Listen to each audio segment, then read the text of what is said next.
Manila, Philippines. The beauty of sports lies in its stubborn unpredictability. One moment you're riding high on momentum, and the next, you're scrambling to stay afloat. The only constant thing is change, and it's often this cruel irony that defines an athlete's evolution more than their victories ever could.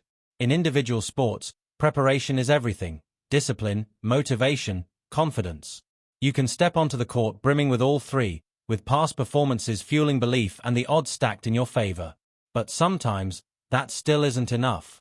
Just ask Alexandra Eala. Coming off a stirring reversal over number 14 seed Clara Tauson in the opening round of the US Open, the number 75 ranked Filipina looked poised for another breakthrough. She entered the second round with a winning mindset, the momentum of a hard-earned 3-set victory, and the backing of a New York crowd that made her feel like she was playing at home. Her opponent? Christina Buxer, ranked 25 rungs lower and battling stomach issues. Buxer had even admitted feeling unwell during warm-ups of her first-round match and needing to retreat to the locker room before managing a surprisingly breezy 6-2, 6-1 win against Claire Liu. The setup couldn't have been more favorable for Eala. And yet, sports, true to its nature, laughed in the face of logic. While Buxer, recovering from illness, played clean, opportunistic tennis, Eala, in peak form physically, faltered. Her performance was riddled with 21 unforced errors and a disappointing 3 of 9 conversion on break points. And in a match that seemed hers to lose, she did just that. She showed glimpses of her talent, holding serve for a 4-3 lead in the first set, pushing Buxer to the edge, but it wasn't enough. The fight and composure she displayed against Tauson were only shadows here. Buxer seized the momentum, tying the frame with a crushing forehand and an ace, then breaking Eala's serve to close out the set. Set 2 followed a similar script.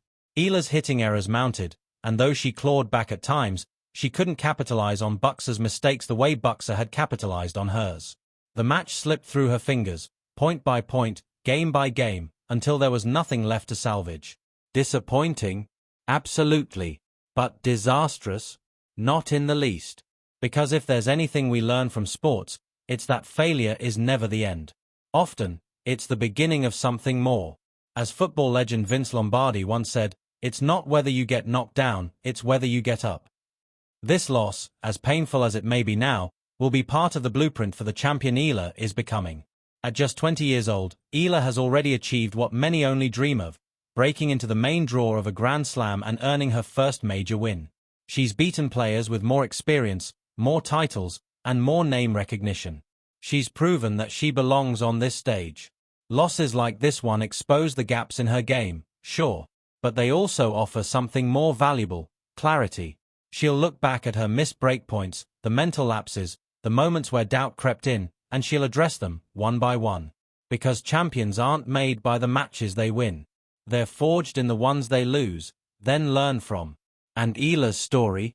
It's still just beginning. She heads next to Sao Paulo with more scars but also more tools in her belt. The resolve to bounce back. The knowledge of what not to do.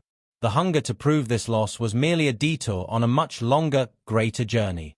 As Tiger Woods once said, "Don't get bitter, get better." That's the challenge now for Eala, to channel the disappointment not into resentment, but into refinement. Her work ethic, maturity under pressure, and growing familiarity with the demands of the WTA Tour suggest she's more than capable of doing just that. So while this US Open chapter ends in defeat, it also begins a new one, where Eala rises not just